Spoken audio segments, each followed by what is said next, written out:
AG's Truth presents Greenleaf, Season 1, Episode 4 review. What's up, YouTube? It's your girl Amber Gardner here at AG's Truth, and I'm coming to you with my review for the Greenleaf Season 1, Episode 4 and Episode 5. I apologize for not coming to you all with Episode 4 on last week. However, things were really interesting, especially with the holiday weekend and my job. However, things are back to normal and we're good. Now, Episode 4. I was proud of Oprah for one thing, and the fact that she addressed the Black Lives Matter. Because a lot of shows, other than Shonda Rhimes, have really been scared to touch on it. So I am happy that she decided to come at it and did not decide to shy away from it, because it's a big topic, especially on now that the outing Sterling and the other incidents have taken place.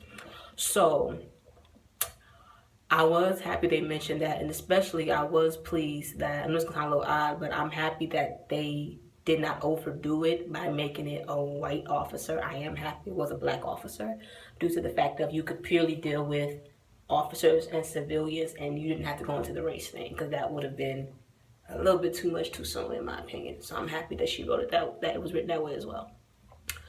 What else? Oh yes, Episode 4. The fact that you see the relationship between the grandfather and the granddaughters. I loved that. For the fact of, I'm not sure how I feel about, Gigi's father as a preacher, but he is a good grandfather. The fact that he came and saw his granddaughters and took them under his wing and didn't tell the mothers, and really developed a relationship, especially with Sophia, who she's still trying to learn the ropes, and get used to everything. It was good to see that she's developing that relationship with her grandfather. I truly did appreciate that. Also, with Miss Carissa, her and Jacob, them two, I'm gonna take a minute with these two. They interesting. The therapy sessions, I understand what Carissa's saying with therapy sessions and stuff, but my thing is this: you should have got therapy before you started letting your husband screw another woman. There should have been counseling before you allowed, the key word is allowed, you allowed him to screw another woman. It wasn't that you didn't know. Chick, you knew. You told him don't have them chicks texting all the time. It's rude. No, what's rude is somebody screwing your husband. That's what's rude. So I feel you want to get the counseling, but it's a little late for that. But hey, she's trying to get it together. I give her props for that. Jacob has some insecurities, definitely. The fact that he ended up talking about people previously viewing him as just a body. It's kind of like, okay, you got some insecurities and you got some issues that you don't want to deal with, especially since he didn't want to go to therapy in the first place. He said he only did because he knew she wouldn't shut up, basically, if he didn't. So he has some issues that I wonder, maybe he was bullied when he was younger or something, because he seems to have issues with his ego and feeling like he's worth it. I mean, and even, with the mistress telling him, she's not getting her hopes up because she knows that he'll never leave his wife and so on and so forth. It sounds all romantic and all until you realize, wait a minute, he cheated. So I'm not really sure. I don't know if I trust the mistress. I think she may have said that because she don't want to lose her feel good. But that's just my opinion. I don't know if I trust her, but we'll see. What else here? Oh yeah, yes. Also, the bishop agreeing to support the police so that he could get his community center. You are a pastor. You are not Donald Trump. Stop making these business decisions and decisions that affect other people for money rather than for morals. The crap is not okay. I repeat, the crap is not okay. Stop. That's why I'm so happy that this one time at the end, after he did all of that and support the police, that he refused to take the community center. I was like, now Miss Gigi, the fact that she starts getting blackmailed, that was rough. Especially, seeing her sister in that situation. The man, I think his name was Breezy, having the flash drive with the racy photos and videos of Faith. It was just rough. I know it was definitely rough for her to see her sister like that, and to see how far her sister had fallen due to the issues she had.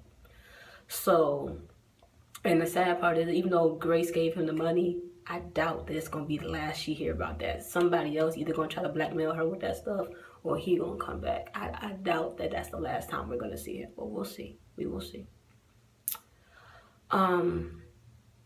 What else is it here? Oh yes, I was pleasantly surprised when Jacob said he still want to go to the sessions.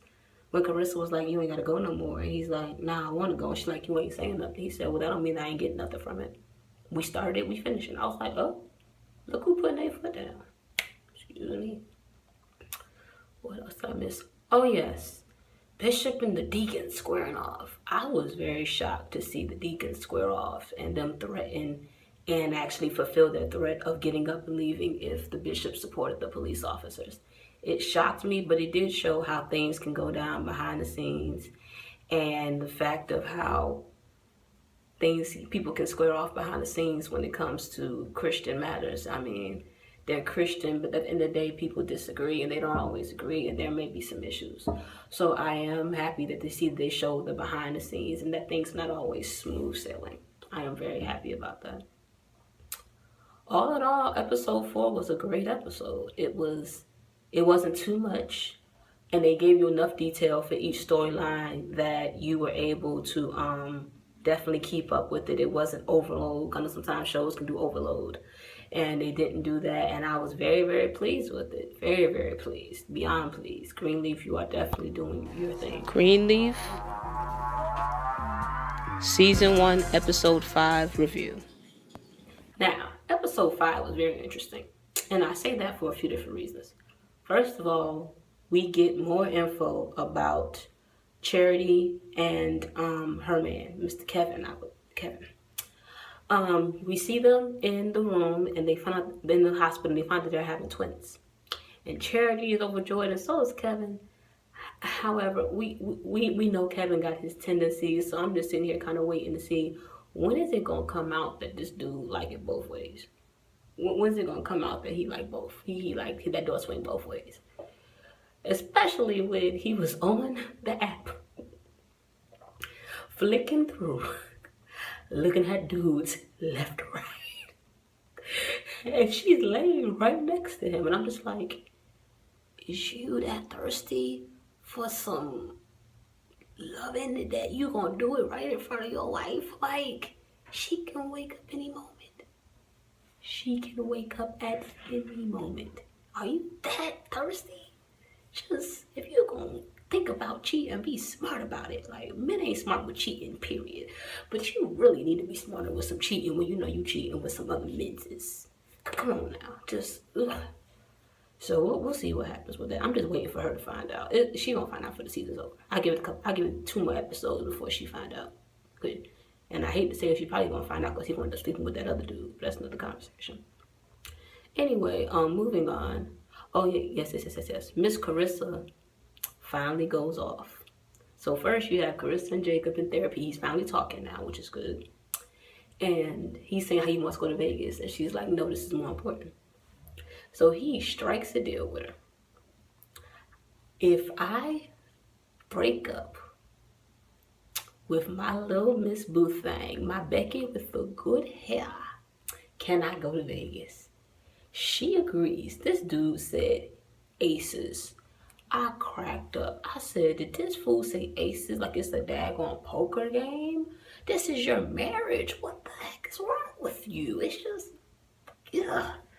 That couple was just dysfunctional. I give Charity and Kevin longer to stay together than them two. That couple was just dysfunctional. Anyway, so he ends up lying, and he ends up sending the text, not to his boo thing, but to his wife. And she gets it at the kitchen, at the table, with the family. Charity and Kevin about to announce that they pregnant with the twins, and she slams the phone. Pooh, he's having an affair.